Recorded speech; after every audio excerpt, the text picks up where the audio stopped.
y'all, Dixie here. Today I want to talk to you about water on the Pacific Crest Trail. I'm not really sure why folks are so worried about water because, statistically speaking, 100% of people who drink it die. But anyway, all joking aside, yes, water is life, and you can't carry all of the water that you need for a section or a through hike unless you're like the strongest person in the world. So it is pretty important to know on a trail where the water sources are and how much you need to be prepared to carry. Coming from the AT where there was like a plethora of water, I was really concerned about hiking in the desert on the PCT specifically because I'd heard all of these horror stories about water. I heard that water was really scarce and the water that you did find was like 20 miles or more off trail, and that when you got there it was going to be a big stagnant like trough with cow spit all in it, and then hikers had gotten in there and bathed off and now you had to drink their butt water through your filter. And I can tell you that for the most part it really wasn't that bad. So there are some water sources that are located off trail, but good planning will prevent you from having to do a lot of extra walking. So either every night before I go to bed or the next morning I tend to kind of scout out the water sources for the next day, and it's important to pay attention to whether they are located on the trail or off the trail. And you kind of have to balance between, do I want to carry more weight and not have to walk more miles off trail, or do I want to carry less weight and make those extra miles. However, 2017 was a pretty wet year as far as water sources go, so most of the time I would say I only had to carry water for about 10 miles or so before I found another source, but sometimes it was 20 miles or more. There is one section of trail in the desert that is a 50-mile carry, and there are no water sources on the trail. A lot of times in these dry stretches there are water caches that are maintained by wonderful trail angels that just do it out of the goodness of their hearts. So you'll find these big old jugs all piled up and filled up that you can literally just pour into your water bottle or your water bladder. And there are all different sorts of water sources. There are streams, rivers, lakes, ponds. There are some water troughs, but most of the time they have like a pipe that's trickling from a spring that you can collect water out of the pipe. You don't have to dip it into the trough unless you just choose to. There are cisterns, just all sorts of sources. So how do you know where a water source is located and if the water is clean or if it's going to be gross or if it's even flowing anymore? Luckily, there are a couple of resources that you can use to find this information out. So there's the water report, and you can find it by just literally Googling PCTA water report, and it's just information that is contributed by people who are out there hiking, and I think it's updated every so often. I want to say maybe weekly during hiking season, and maybe even all the time. But what I recommend is when you go into town to resupply or you have service, just re-download the up-to-date copy because water sources can dry up pretty quickly, especially out in the desert. Also, there is the Guthooks app and other hiking GPS apps, but me personally I use Guthooks. Guthooks allows you to leave comments on the water sources, so it's really nice when people participate and do so, because that way you may have somebody that commented just a few days before you're coming through and they say, yes, this water source is still flowing, or it was a slow trickle, so you'll know to get water at the source before. And in addition to Guthooks app and the water report, you're going to hear through word of mouth from people coming south and other hikers around you, what they've heard about water sources. So it's really not something to freak out about. And if you're trying to decide between the PCT and the AT, like, don't let the lack of water that you've heard so much about on the PCT be the reason that you don't hike on it. And how much water do you need? Well, everybody's gonna vary, right? Just like how much food do you need? I'm a little girl, so I probably won't eat as much as a large man. And the same thing goes with water. There are people who drink water more than others. Usually in the desert I carried at minimum 1 liter of water if I knew there were going to be pretty frequent sources, but a lot of times it was closer to 2 liters, and during the longest stretch, that 50-mile stretch, I carried 6 liters of water just to make sure, because you should never rely on caches. The PCTA basically states that you should never rely on a cache, even if you've heard that it exists, and doing so is a quick way to wind up not breathing anymore. As far as other sections of trail, the Sierra Nevada had way too much water almost, to the point of where you're like walking in it all the time and you might get trench foot. In the Sierra Nevada, I think I maybe carried probably a half a liter at most. Northern California gets dry again. It's not quite as dry as the desert, but it was a lot drier than the Sierras. Oregon has pretty decent water, but there are some, dry sections.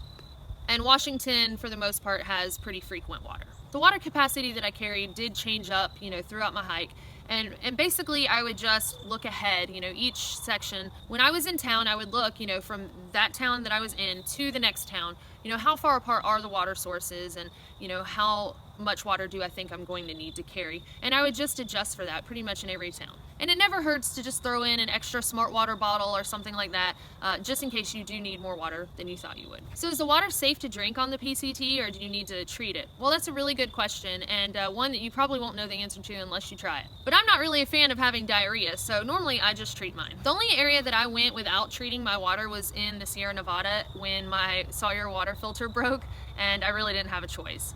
But the guys that I hiked with, they didn't filter their water all through the Sierras, and they never got sick. I think most people go through the Sierra Nevada not filtering or treating their water. And if I was going to take the risk, I would say, you know, any water 8,000 feet in elevation and above, I would feel more comfortable risking that with than water below that elevation. But you still want to be choosy. So you want to pick, you know, running water, something that's not stagnant, not something that has a cow patty next to it, you know, just be smart about it. But the safest bet, of course, is to treat your water. So what's the best way to treat your water on trail? Well, there are really three options. You've got boiling, you've got chemically treating, and then you got filtering. Boiling to me is just too time consuming and uses a lot of fuel. So it just really wouldn't be realistic to, you know, boil all your water, sit and wait for it to cool off, pour it in your bladder, and do that all the time every day. But boiling is a great option if, say, you break your water filter. And there actually was one water source that I did boil and filter because it was so disgusting. There was a cistern that didn't have that much water in it. It was pretty shallow, and there was some kind of dead animal in there. That was the only water source, so we were camping there next to it, didn't have any other water for, you know, at least 10 miles or more. I didn't have any other option but to drink dead animal water, so I boiled it and filtered it. Chemical treatments are pretty common on a long distance trail because it saves weight. So one of the most popular chemical treatments is Aquamira, and it's just these two little bottles. They have the instructions in there, you know, on how to do it. But the biggest drawback to a chemical treatment to me is that you have to wait. So you can't just put the drops in there and drink it immediately. You're having to wait, you know, at least 30 minutes. And when I'm thirsty, I want to drink. Also, with boiling and chemical treatments, you're not getting rid of the sediment. So if you do choose one of those options, make sure you have a bandana so, you know, you can run the water through before you treat it. So in my opinion, the best option is filtering. There are all sorts of different filters. You've got pumps and, you know, gravity filters and things like that. On the AT, I was a big fan of the gravity platypus, and I actually started the PCT with the gravity platypus. I just liked that you could fill up a water bladder and just have it flow through the filter. You know, it did the work for you. There are less trees on the PCT, especially in the desert, than you find on the Appalachian Trail. So I found myself, you know, having to hold up the platypus at the water sources. So I just decided to go with the Sawyer Squeeze filter. And it's funny because on the AT, I started with the Sawyer Squeeze and went to the gravity platypus. But one of the reasons that I went back is I figured out that you can screw the Sawyer Squeeze onto a smart water bottle, so you can just collect your dirty water in the smart water bottle, screw on the filter, and just drink through it. Because one of the biggest drawbacks to the Sawyer Squeeze was the fact that you had to squeeze. Like, I hated just having to like sit there and squeeze all my water, you know, into another clean bottle or whatever. So being able to just drink straight through it, you know, really took away some of the chore of the Sawyer Squeeze. And by getting rid of the dirty bladder and the clean bladder with the platypus, you know, I was able to save some weight. And also, when I was using the Platypus Gravity Works, I had another bladder inside my pack that I used with a hydration tube to drink through. So by switching to the smart water bottle Sawyer Squeeze combination, I eliminated the weight of that also. And I'm telling y'all that the Sawyer Squeeze and the smart water bottles were like meant for each other, because the pop cap that comes on the Sawyer Squeeze, the little white one that's got like the clear plastic cap on it, I always ditched that plastic cap before or lost it. And that white top on the Sawyer Squeeze would just get gross, and you're like putting your mouth on something that's constantly hitting things and, you know, getting dirty.